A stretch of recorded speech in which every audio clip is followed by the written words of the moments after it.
caso de Clervius Narcisse, o zumbi haitiano. A história de Clervius Narcisse é um dos casos mais assustadores, intrigantes e documentados sobre a prática do vodu haitiano e sua relação com a crença nos zumbis. Não se trata apenas de uma lenda urbana ou um conto folclórico passado de geração em geração. O caso de Narcisse foi registrado oficialmente, com atestados médicos, testemunhos e até investigações científicas que buscaram explicar o que realmente aconteceu. Bem-vindo ao canal News Web Doc. Se você é fascinado por mistérios, histórias reais e relatos arrepiantes, já sabe que está no lugar certo. Aqui no News Web Doc, trazemos os casos mais assustadores, intrigantes e inexplicáveis do mundo. E o vídeo de hoje vai te deixar de cabelo em pé. Antes de começarmos, já se inscreve no canal e ativa o sininho para não perder nenhum dos nossos conteúdos macabros. E se você gosta desse tipo de história, já deixa aquele like sinistro, porque isso nos ajuda muito a continuar trazendo relatos incríveis para você. Tem alguma teoria sobre esse caso? Já ouviu falar de histórias parecidas? Comenta aqui embaixo porque queremos saber a sua opinião. Então, sem mais enrolação, vamos para mais um relato arrepiante. Clervius foi declarado morto em 1962 e enterrado, mas retornou anos depois, alegando que tinha sido transformado em um zumbi por um poderoso sacerdote vodu. Sua história se tornou um dos relatos mais famosos da cultura haitiana, chocando médicos, pesquisadores e a própria ciência ao desafiar a lógica e as certezas sobre a morte. Mas o que realmente aconteceu? Clervius Narcisse realmente morreu e voltou à vida? Ele foi vítima de um feitiço vodu ou de uma substância alucinógena que simulou sua morte? Vamos mergulhar neste mistério arrepiante. A declaração de morte e o enterro. O começo do pesadelo. Clervius Narcisse era um camponês haitiano comum, nascido em 1922, que levava uma vida simples em sua terra natal. Ele era um homem reservado, mas bem conhecido em sua comunidade. Como tantos outros haitianos, Clervius convivia com as dificuldades econômicas do país e as tradições culturais profundamente enraizadas no vodu. Na primavera de 1962, sua rotina foi abruptamente interrompida quando começou a sentir sintomas inexplicáveis e debilitantes. Primeiro, veio a febre intensa, acompanhada por dores insuportáveis no corpo e fadiga extrema. Logo depois, sua condição se agravou ainda mais. Ele passou a sofrer com dificuldades respiratórias severas, tonturas e uma sensação crescente de dormência nos membros. A luta contra a morte, o sofrimento silencioso de Clervius Narcisse. Na tarde de 30 de abril de 1962, Clervius Narcisse foi levado às pressas ao Hospital Albert Schweitzer, em Deschapelles, Haiti. Ele já vinha sofrendo com sintomas estranhos há alguns dias, mas naquela manhã, tudo piorou drasticamente. Seu corpo estava sendo consumido por uma febre avassaladora. Seus músculos tremiam de maneira involuntária, e sua respiração estava cada vez mais irregular, como se o ar lhe fosse negado pouco a pouco. Os médicos, experientes no tratamento de doenças tropicais, analisaram seu estado e começaram a administrar os primeiros socorros. Mas algo parecia estranho. Nenhum dos sintomas se encaixava perfeitamente em um diagnóstico conhecido. Ele não apresentava sinais de infecção visível, não tinha ferimentos externos, e ainda assim sua condição piorava de forma alarmante. Sua pele ficou fria e pegajosa. Seus olhos começaram a revirar, e ele relatou sentir como se algo o estivesse puxando para fora de seu próprio corpo.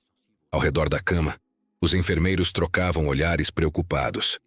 O pulso de Clervius tornava-se cada vez mais fraco e irregular. A respiração, antes difícil, passou a vir em pequenos suspiros intermitentes, quase imperceptíveis. Eles tentaram de tudo para estabilizá-lo, mas a ciência parecia falhar diante daquele mistério. Aprisionado no próprio corpo, nos últimos momentos antes de perder completamente os sentidos, Clervius experimentou um horror além da compreensão humana. Ele não estava inconsciente. Ele estava completamente lúcido, dentro de um corpo que não respondia. Seu primeiro instinto foi tentar falar. Queria gritar por socorro, avisar que ainda estava ali, que sua mente estava viva. Mas sua boca não se movia. Nenhum som saía de sua garganta. Ele sentiu quando os médicos encostaram os instrumentos em sua pele. Percebeu as mãos pressionando seu peito. Ouviu claramente as vozes dos enfermeiros e familiares chorando ao seu redor. Ele sabia que ainda estava vivo. Mas ninguém mais sabia. Era como se estivesse preso dentro de seu próprio cadáver, incapaz de reagir, enquanto o mundo ao redor já o considerava morto. O último suspiro. Poucas horas depois de sua chegada ao hospital, o inevitável aconteceu. Sua respiração tornou-se cada vez mais fraca, até que parou completamente.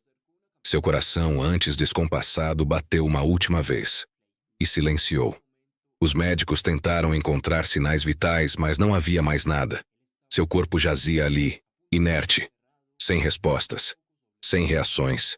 Clervius Narcisse foi oficialmente declarado morto no dia 2 de maio de 1962.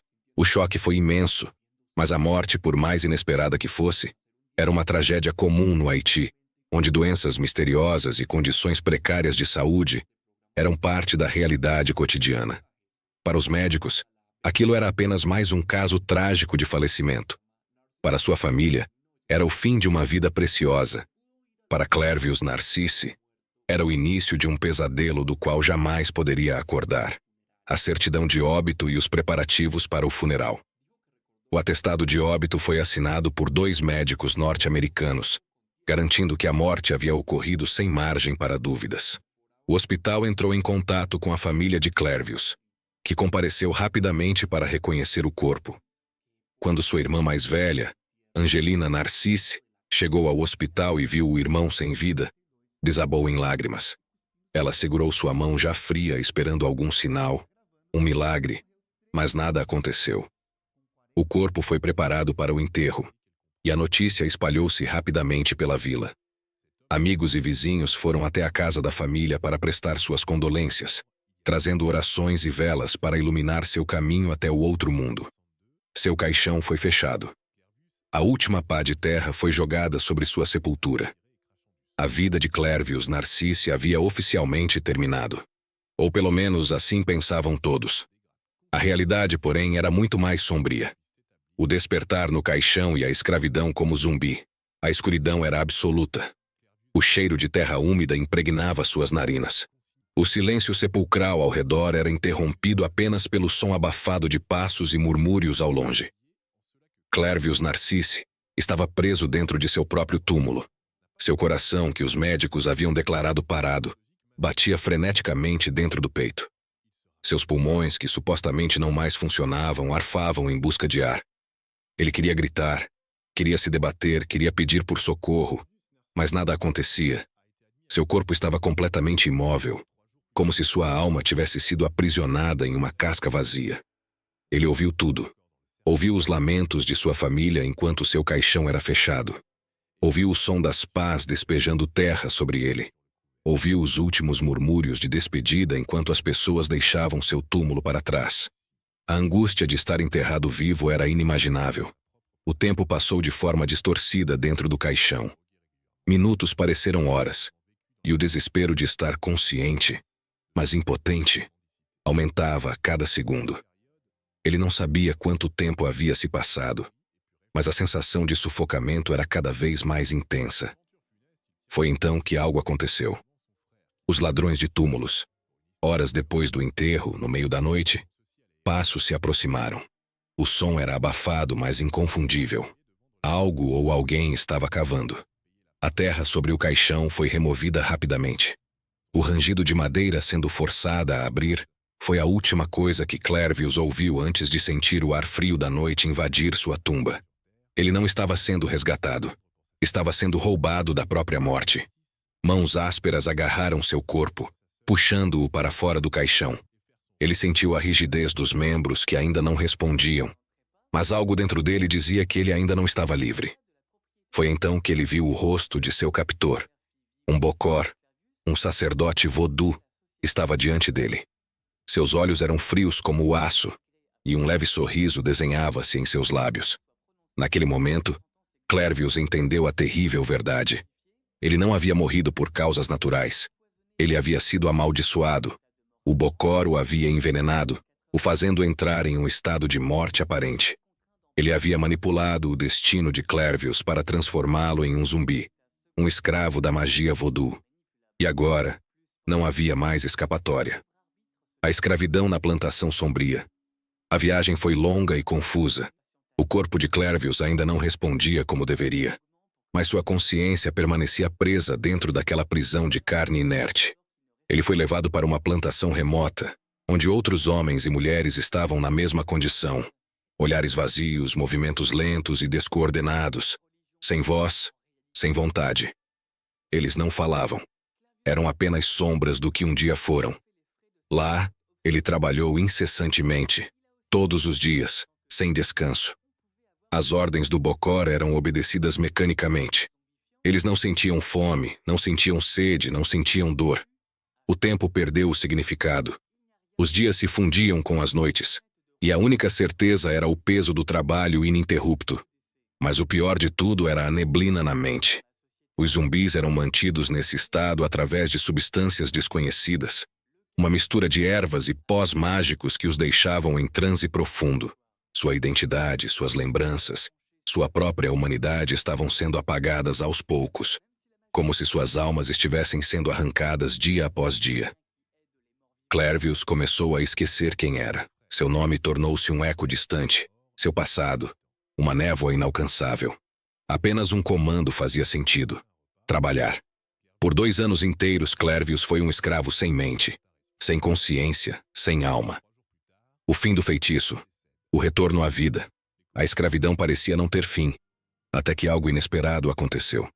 O Bokor morreu misteriosamente. Alguns dizem que foi envenenado, outros que foi vítima de sua própria magia. Mas a única coisa que realmente importava era que, sem seu mestre, os zumbis começaram a despertar. O transe se dissipou aos poucos. A névoa em suas mentes começou a se desfazer. Os efeitos dos pós e venenos foram diminuindo até que, pela primeira vez em anos, Clairvius voltou a enxergar a realidade. A escravidão havia acabado. Mas ele não era mais o mesmo homem. Sua identidade estava quebrada, sua alma fragmentada. Ele não sabia para onde seguir, não sabia o que fazer. Durante anos vagou sem rumo, tentando encontrar um sentido para sua existência, tentando juntar os pedaços do homem que um dia foi. Até que, finalmente, decidiu voltar para casa. Mas será que sua família ainda o reconheceria? E pior, será que ele ainda era realmente humano? O retorno dos mortos. A chegada de Clairvius Narcisse em casa. Após anos vagando pelo Haiti, sem rumo e sem identidade, Clairvius Narcisse finalmente decidiu voltar para casa. Seu corpo estava debilitado, sua mente ainda confusa, mas uma lembrança persistia. Sua família. Depois de ser dado como morto, Clairvius apareceu diante da casa onde havia crescido. A residência estava diferente, com novas construções ao redor, mas ele ainda reconhecia cada detalhe.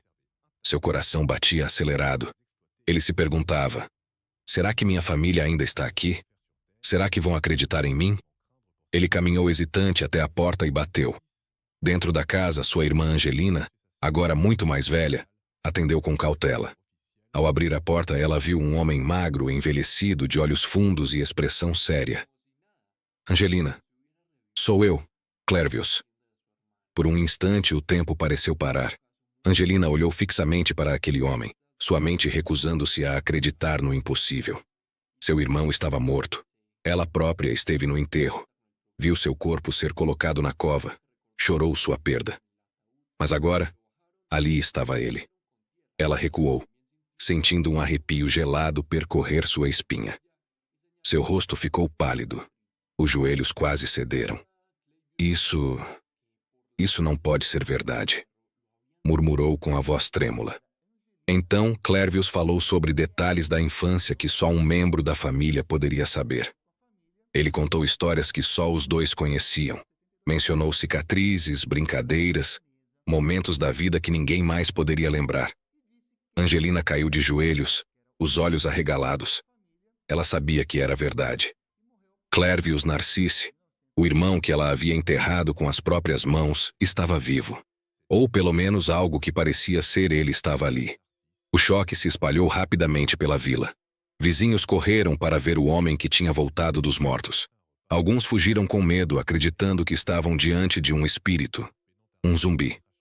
Outros ficaram paralisados, incapazes de processar o que estavam vendo. A história logo chegou aos anciãos e praticantes de vodú da região, que acreditavam que Clervius havia sido vítima de um poderoso bokor, um sacerdote vodú que usava magia negra para transformar pessoas em zumbis. Mas a maior questão ainda permanecia. Como ele havia sobrevivido por tanto tempo? O que realmente aconteceu com ele? A volta de Clervius não apenas chocou sua família, ela desafiou a própria lógica da morte e da vida. O vodú e a crença nos zumbis. O Haiti é um país onde as crenças no vodú são extremamente enraizadas. Os zumbis não são apenas criaturas fictícias de filmes de terror, mas um medo real entre a população. Para os haitianos, ser transformado em um zumbi é uma punição espiritual, geralmente imposta àqueles que desrespeitam leis sagradas ou entram em conflito com pessoas influentes. No caso de Clervius, muitos acreditam que seu próprio irmão o amaldiçoou, pois eles estavam brigando por terras e heranças. Essa disputa pode ter levado um sacerdote vodú a realizar o ritual para puni-lo. Conclusão: mistério ou realidade? O caso de Clervius Narcisse continua sendo um dos relatos mais inquietantes e melhor documentados sobre o suposto poder do vodú haitiano. Mas a grande pergunta permanece: o que realmente aconteceu com ele? A história de um homem declarado morto, enterrado e depois transformado em zumbi desafia todas as explicações racionais. Foi um ritual vodú autêntico, provando que essa prática milenar pode realmente controlar a mente e o corpo humano? Ou Narcisse foi vítima de um intrincado esquema de envenenamento e manipulação psicológica? A ciência tentou encontrar respostas. A explicação científica: veneno e controle mental. Alguns pesquisadores sugerem que Narcisse foi vítima de um envenenamento cuidadosamente planejado. O principal suspeito? A tetrodotoxina, uma toxina encontrada no baiacu, que pode induzir um estado de paralisia extrema, reduzindo os sinais vitais a um nível quase imperceptível, o suficiente para enganar até mesmo médicos experientes. Combinada com outras substâncias alucinógenas, essa toxina poderia ter mantido Narcisse em um estado de torpor, onde ele ouvia e sentia tudo ao seu redor, mas era incapaz de reagir. Mas o mistério vai além da biologia. Após seu renascimento, Narcisse afirmou que permaneceu em um estado de escravidão mental por anos, incapaz de desobedecer às ordens do bokor. Alguns cientistas acreditam que isso pode ter sido causado por um profundo trauma psicológico, associado a drogas alucinógenas, que o fizeram acreditar que realmente havia sido transformado em um zumbi. No entanto, essa explicação não esclarece todos os aspectos do caso. Como ele conseguiu sobreviver tanto tempo sem comida adequada e em um estado de torpor? Como pode ter perdido totalmente sua identidade e recuperado apenas após a morte do bokor? A ciência oferece algumas pistas, mas não explica tudo. A perspectiva vodú, o poder do feitiço. Para os praticantes do vodú haitiano, a história de Narcisse não é um simples caso de envenenamento. É a prova de que os bokors possuem o poder de aprisionar a alma de uma pessoa e transformá-la em um escravo zumbi. Segundo a tradição vodú, os bokors podem roubar o tibonange, a parte da alma responsável pela identidade e personalidade de uma pessoa. Uma vez que essa essência é capturada e mantida sob controle do feiticeiro, a vítima se torna apenas um corpo vazio, sem vontade própria. Para os haitianos, o destino de Narcisse não foi apenas uma questão de toxinas ou alucinações. Ele realmente perdeu sua alma, tornando-se um servo do bokor, até que a morte do feiticeiro o libertasse. E se isso for verdade, quantos outros podem ter sofrido o mesmo destino? Zumbis no mundo moderno. Apenas um mito? A ideia dos zumbis sempre foi cercada de medo e fascínio. No Ocidente, os zumbis foram imortalizados por filmes e séries, mas para os haitianos eles não são apenas ficção. São uma ameaça real. Ainda hoje, histórias de pessoas desaparecidas que retornam anos depois, desorientadas e sem lembranças de seu passado, continuam a surgir no Haiti. Algumas dessas histórias são descartadas como fraudes ou alucinações, mas outras permanecem sem explicação. O caso de Clervius Narcisse permanece único porque foi amplamente documentado, com registros médicos e testemunhas confiáveis. Mas será que ele foi o único? Ou apenas o único que conseguiu escapar e contar sua história? O mistério permanece. A ciência pode tentar explicar o caso de Narcisse com biologia e psicologia, mas há elementos que continuam sem resposta. Seja resultado de um feitiço voodoo ou de um sofisticado envenenamento, sua história nos obriga a questionar o que realmente sabemos sobre a mente humana, sobre as fronteiras entre vida e morte e sobre os mistérios que ainda existem no mundo.